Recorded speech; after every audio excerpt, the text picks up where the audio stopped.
नमस्कार, आप देख रहे हैं खबरिया डोज और मैं सलोनी शिवा।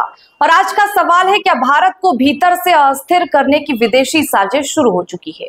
और क्या इस साजिश का सबसे बड़ा हथियार बन चुके हैं राहुल गांधी और उनकी कांग्रेस? अब आप सोच रहे होंगे कि हम ऐसा क्यों कह रहे हैं, तो बता दें कि 7 अगस्त 2025 को राहुल गांधी ने प्रेस कॉन्फ्रेंस कर आरोप लगाया कि इस देश में वोट चोरी हो रही है। प्रेस कॉन्फ्रेंस का असर पूरे देश में दिखा।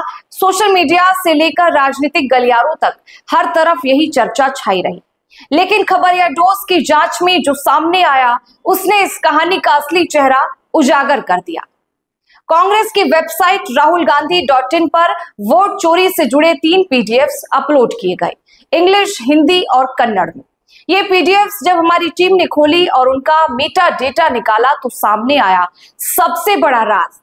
सभी पीडीएफ्स का create data time zone Myanmar plus 630 MMT दिखा रहा था। अब जरा ध्यान दीजिए, इंग्लिश पीडीएफ बनी 29 सेकंड में, हिंदी पीडीएफ 31 सेकंड में और कन्नड़ पीडीएफ 37 सेकंड में, यानी सेकंड्स का फर्क, लेकिन एक ही पैटर्न।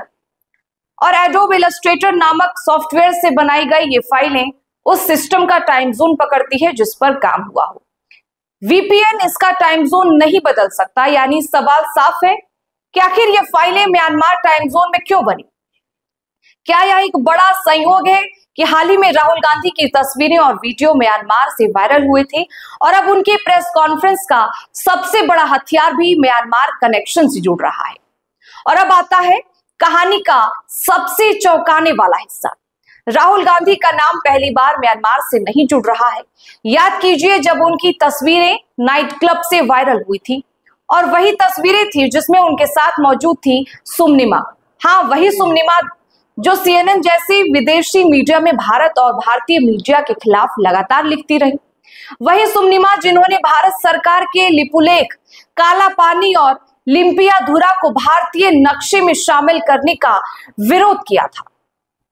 अब सोचिए, जो सुमनिमा भारत की विदेश नीति के खिलाफ लिखती रही हूं, जो लगातार भारत की छवि को अंतरराष्ट्रीय मंच पर नुकसान पहुंचाने की कोशिश करती रही हूं, क्या वही अब राहुल गांधी के साथ मिलकर विदेशी एजेंडा आगे बढ़ा रही है? राहुल गांधी पर अक्सर तंज कसा जाता है कि वे 1 घंटे का भाषण देते हैं तो उसमें से 1000 मीम्स बन जाते हैं। उनकी भाषा, उनकी शैली, उनका प्रेजेंटेशन, ये सब उनकी कमजोरी मानी जाती है। यही वजह है कि अब सवाल उठ रहा है कि क्या वाकई इतनी तकनीकी और अंतरराष्ट्रीय नैरेटिव वाली वोट चोरी प्रेजेंटेशन राहुल गांधी के बस की बात है? एक बार सोचिएगा जरूर। सियासी गलियारों में चर्चा यही है कि यह पूरी प्रेजेंटेशन असल में सुमनिमा ने तैयार की है।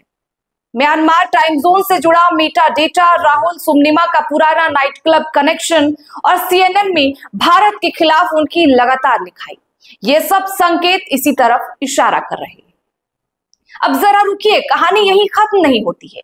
क्या आपने कभी सोचा है कि राहुल गांधी ने वोट चोरी का मुद्दा बिहार से ही क्यों उठाया? बिहार वो राज्य है जहां कांग्रेस का कोई मजबूत आधार नहीं है। वजह साफ है कि बिहार की जनता सीधी साधी है, वहां नैरेटिव सेट करना आसान है, और यही कांग्रेस और उसके पीछे खड़ी ताकतें चाहती हैं। खबरिया डोज की पड़ताल कहती है कि विदेशी ताकतों को आज भारत की मजबूती सबसे बड़ा खतरा लग रही है। नरेंद्र मोदी के नेतृत्व में भारत की इकोनॉमी तेजी से आगे बढ़ रही है। अगर यही रफ्तार जारी रही तो भारत दुनिया में दूसरा चीन बन सकता है, और यही बात अमेरिका, चीन और कई अन्य विदेशी शक्तियों को सता रही है। तो अचानक अमेरिका द्वारा भारत पर टैरिफ बढ़ाना, अचानक भारत पाकिस्तान के मुद्दे में दखल देने की कोशिश, भारत को रूस से अलग करने का अंतरराष्ट्रीय दबाव, ये सारी घटनाएं मिलाकर देखें तो एक पैटर्न साफ नजर आता है। यह वही पैटर्न है जो हमने पहले नेपाल, श्रीलंका और बांग्लादेश जैसे पड़ोसी मुल्कों में देखा।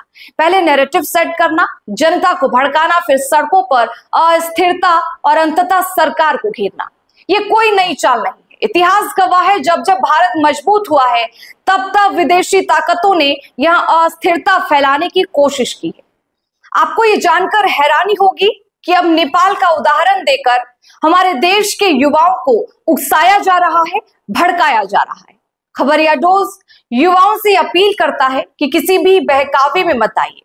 याद रखिए, यह सब सत्ता की लड़ाई है, ये नेता अपनी ऐशो आराम की जिंदगी जीते रहेंगे।